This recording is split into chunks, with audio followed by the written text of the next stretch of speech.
See him a beast when he hear that sound like yeah, beat on the beat when he hear that sound like woo. Yeah, bitch and the champ only need one round like ha. Yeah, me, I'm a G bring heat in the sound like. All right, joining me today, good buddy of mine, fighting at CFFC 118. You might be wondering, why do I have a hammer around my neck? And it's because we are interviewing Ian the Hammer Allston. Ian, my man, a week out from fight day. How you doing? I'm feeling good, man. It's good to see you, Jake. I know we've both been kind of busy. Haven't really been able to touch base for this camp, but been kind of keeping it quiet and just keeping my nose to the grindstone for this one anyway. So I'm glad to finally be able to kind of shoot this shit with the usual crew. You know what I mean?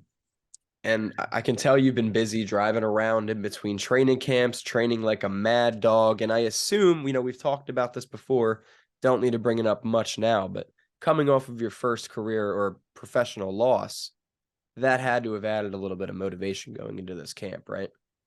Yeah, it's kind of funny. Hold on one second. Sorry, You're fine. Do your thing. You're driving. my car keeps beeping at me. Yeah, no, I mean, coming off of that loss, it was I'll give you a little insight into where I kind of was in that last camp. It was my fifth fight of basically within a year, you know what I mean, within 12 to 13 months. Yeah. And so I had gone from camp to camp to camp to camp. 2 decisions, so that means 2 full fights, 2 finishes with hard camps and big guys, you know what I mean? And it essentially, I was feeling a lot of that fatigue going into that fight against Billy Ray Valdez. And I think a big part of all of the losses that I've really taken in my career have been like sort of rooted in not thinking about not having my head in the right place. And, coming off of that loss, I think it kind of lit a fire under my ass where it was like, all right, dude, you really got to get focused and just focus on whatever's in front of you first and foremost. And I just kept my head down. You know what I mean? I took a week off just to recover, let my brain recover, let my confidence recover. And then I came back in the gym, worked back into it. And I changed up a lot of stuff, man. I'm not doing the same things that I was for the last camp. I've been working with high level heavyweights, some of the best guys in the region. Honestly, in my opinion, one of the best heavyweights in the country I've had working with me for this camp. So, I feel very, very tested, very tempered, and I feel ready for a hard fight. And who are those heavyweights you've been training with? I've been seeing it on your Instagram, but for those who don't know, name drop your boys. So I have Alex Myers, who is another regional CFFC vet. Yep. High level heavyweight black belt in jiu-jitsu. We love Alex, yeah. Alex is the man, tough on the feet. And Alex is he's been like a real mentor for me. He really kind of took me under his wing as far as a lot of the grappling goes. And he's been giving me super hard sparring rounds, as well as bringing me into the fold with his guys over at Saga BJJ with him and Kyle. There's so many high level big guys at that gym that the grappling there has just been different, man. It's I've been getting pushed to my limits. And in addition to Alex, and Alex will be in my corner actually Saturday night. So awesome. That's the level of sort of like closeness that we're working on getting this win with Alex. So in addition to Alex, we have Shelton Graves, the Gravedigger.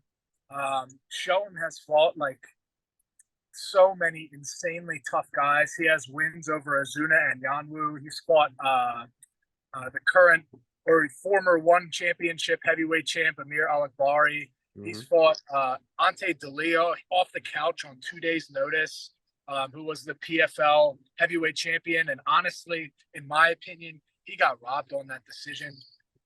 Shelton is a bad man, big guy who moves like a little dude and is solid. And he's a fountain of wisdom, man. And I'm so happy to have him there and to have him and Alex round robining me and pushing me in those hard rounds that I wasn't really getting pushed with in my last camp and the camp before that. Did I see you were training with the Brick Brady at all too? Oh yeah, of course. I always have Pat Brady. He pops into Old Marquez MMA for he'll hit pads with Coach John, and then he'll do wrestling. And so Last camp I got a couple of good sparring rounds in with Pat, but we kind of work on different schedules. He's got a family and a business to take care of, so it can be hard to sync up as far as when we can get together and train. But Pat's a friend, and Pat has given me good grappling rounds, and I'm excited to see what he's doing too, to be honest. PFL, baby. PFL. Yes, sir. Yes, sir. That's awesome. Test, man. That's a test. So, and then I know you mentioned you're at Marquez MMA, obviously. I know you train at Semperfi, but what other gyms are you at? What's your training schedule look like? Man, I'm all over the place, honestly. Because I work with Justin Burke, Diamond Striking. He's the main striking coach over at MPR, Endurance MMA. And so a lot of the time, Tuesday nights, Fridays, I'll be at MPR. Saturdays, I'll meet him at the NAC, the Newtown Athletic Club up in Newtown, just to work with him and work on pads and game planning. On Mondays, I'm over at Saga BJJ with their crew of gorillas that they have rolling down there. And I'm all over the place. I've been trying to get different looks from everybody and not just stagnate in the same place. I feel like one of the biggest mistakes a fighter can make is to get comfortable with their training regimen. Yep. And so I have just done my best to make sure that is not where I'm at, And Alex Myers in your corner. Who else is going to be there? I'll have the usual crew. I'll have Justin Burke from Diamond Striking, and I'll have the head coach of Semperfi MMA, who's been with me for 13 years at this point, Julio Rosario, veteran of the fight game. So I'm so confident in the people I have coaching me for that night. I feel great. My confidence levels are high. I'm conditioned. I'm strong. I'm ready to go. I'm ready to freaking see it, bro, because April 1st, 2300 Arena in Philadelphia. You're back, Daquan Buckley. First off, though, you excited to be back in 2300? Oh, my God. I love the 2300. I debuted. My amateur was at the 2300. I've been fighting at the 2300 since 2018. I love that place. It's got such a great vibe as far as fights go. Like the Hard Rock was nice, but there's nothing like the 2300. It was made for combat sports, man. It was a professional wrestling venue, and you can get blood on you from the cage no matter where you're sitting. You know what I mean? It's just there's nothing like it. I'm very excited. Daquan Buckley, man, number 3 heavyweight in the region up against number 5 heavyweight in the region, not the region, in Pennsylvania. Even more impressive. What are your thoughts on him as an opponent? Because this is a tough fight, man. Absolutely. I mean, I was given a number of names when I was, looking to fight on the state, and I liked Buckley because he was a tough fight from a good school. I'm coming off of a loss. It's I have to show that I'm still in this, man. That there was never a plan B for my life, and look. He and I both want to be on the world stage. He has fought on the world stage with PFL. You're going to fight tough guys no matter what. There's no point looking for fights that aren't tough. And, I liked his style. I thought it was a good matchup for me stylistically. I really, I respect the guy, and I'm ready to test myself, test my mettle. I think this is going to be not only a tough fight for both of us, but I think it's going to be a dog fight too, man. I really think we got 2 grinders going into this one. You think the winner here gets a title shot? My mind's not even on that. My mind that is the furthest thing from my mind. I thought a lot about the championship in my last fight, and that was a mistake. You have a guy in front of you who wants to take everything from you, who wants to take your money, who wants to take your spot. As far as I'm concerned, this is for the championship. I love it, dude. And I mean, the heavyweight championship goes down the night before you guys at 117 or whatever. So that'll be interesting to see too. I know you got some thoughts with Velasco. Yeah. That was a fight. That's a fight I've wanted for a long time. I really want to run that back. I think it's a different matchup now. But like I said, Greg's got to fight. He's got to focus on. I got to fight. I got to focus on. Honestly, this camp, I haven't even spared it more than a second of thought. I'm glad because this is a championship level fight. Yeah. Man, this is the heavyweight fight in the region, in my opinion. I think that people are going to talk about this fight afterwards for a while. I think it has heavy implications for regional heavyweight MMA. I think we're both at the same spots in our careers. You know, we're both like prospects coming off of weird losses, and we both have something to prove. So I'm just excited to give the fans a crazy show. I want to blow the roof off the 2300. I want to just dig deep and see who comes out on top. Who's got the bigger dog, and you know what I mean? And then how do you view your style going up against his style? You know, it's Buckley's one of those he's one of those interesting shorter fighters who uses it as like an advantage for him. Like he loves to close the distance and dig those double unders and grab for like try to hook the legs and work into the ground so that he can get that finish. He's got that beautiful level chain hand, and these are all things that we're keeping in mind in preparation. I think that there is going to be a very interesting game we'll be playing as far as the stand-up goes. I don't want to give too much away. You know how it goes when talking about game plans and things like that. But I think that we're going to see some really, like, if we're both on our game that night, you're going to see some intelligent striking, and you're going to see some high IQ cagemanship, let's call it, ringmanship. I love it, dude. And then, like, you know, obviously you're gonna have tons of fans there. You have tons of fans everywhere. But for the new fans watching you on the scrap, or for the new fans that are checking out Cage Fury at 2300 Arena, what kind of style can we expect to see from you, like, as a fighter, people who have never seen you fight before? You know me, Jake, and with that being said, you know, I like to bring an explosive, exciting. I like to fight. Yes, I like to swing hammers, and I like to spin, man. You know, I love to spin. I spin to win. I like to be the heavyweight. You know, the heavyweight division so often is very plodding. It's very very slow, and then it comes to these big explosive exchanges that end fights. I like to have a high pace. I like to be exciting. I like to push the boundaries as far as what a heavyweight can do. I love to throw wheel kicks. I love to throw spinning back fists. If I'm working the cage, I want to throw an elbow. I want to chew guys up with knees. I like to bang, man. You know, in the immortal words of Julian Lane, let me bang, bro. Just let me bang. Hey, man, that what was that? Cage Fury 116, your last fight? That was a banger, bro. Win, lose, or draw, I always come to entertain.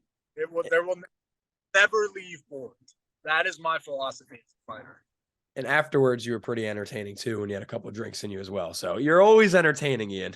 I'm going to talk to Zach after this, and I live constantly with the embarrassment of calling Zach from 4 Ounces to Freedom podcast, calling him Jake at least 15 times, and him looking at me like, come on. And like, I've spoken to the guy 100 times before that, but that's 10 shots in a row will do to you, I guess. Get a couple Coronas in you, bro. Zach starts looking like me, and I start looking like 4 Ounces to Freedom. Shout out Zach. He does great work over there. So Ian, my man, I know that you're very focused on this fight, like more focused than I've probably seen you on a particular fight before. So that being said, if you don't want to answer this, you can tell me to buzz off and I respect it. But if everything goes your way here, if you're able to look past this fight at all, what is your ideal 2023, 2024 look like? What career steps would you have liked to have made by then? The career step that I would like to have made was to have a big win over Dylan Buckley. That's it right now, man. My contract is with Cage Fury is up after this. I love Cage Fury. I've had a great time fighting for him. I love the staff there. I like selling out their shows and selling lots of tickets and bringing the excitement to their cage. So I want to put on a show-stopping performance. I want to show what I'm capable of. and that's what I'm focused on. As far as I'm concerned, man, I'm going in Saturday night. If I don't get the win, then I die. You know what I mean? That's where my head's at. You got to kill me to take that win from me. So that's where I'm at. You got to tell the ref in the locker room beforehand, be like, "Yo, bro, like, no matter what happens in there, don't stop that fight. Stop it. Don't stop it until I'm dead. Don't." Because your last fight, we talked about it, but it was one of those where a ref could have possibly left it going, and who knows what happens. It wasn't like you know what I mean? So Bill was jumping in with the hammer fist, but I'm good on the ground. You know what I mean? Like, it could have gone either way. It was a good win regardless for Bill. You could call it either way. You could call it a good stoppage, or it's one of those ones where it's nebulous, the quality of the stoppage. I mean, as a fan, I always say I'd like to see another 1 or 2 punches, another couple seconds thrown there. But then as a friend, being there in person, watching you stand up, I was like, all right, I guess. Yeah, a little wobbly legged, but I've seen guys come back from worse. Sure. It is what it is, though. It's in the past. I'm not even worried about it at this point. It lit the fire under my butt. I needed to really do the hard work this camp, and that's all that matters. Yeah, man. And Daquan Buckley's all that matters now. And real quick, before we get out of here, not fight related, just want to ask you, how you doing in general, man? You've been spending any time outside the cage enjoying life at all, or you just been super motivated? What's the life of Ian Allston been like lately? There has been, I part of the preparation. So everything is about the fight, obviously, but part of the preparation has been allowing myself a little more time to unwind or decompress, to rest.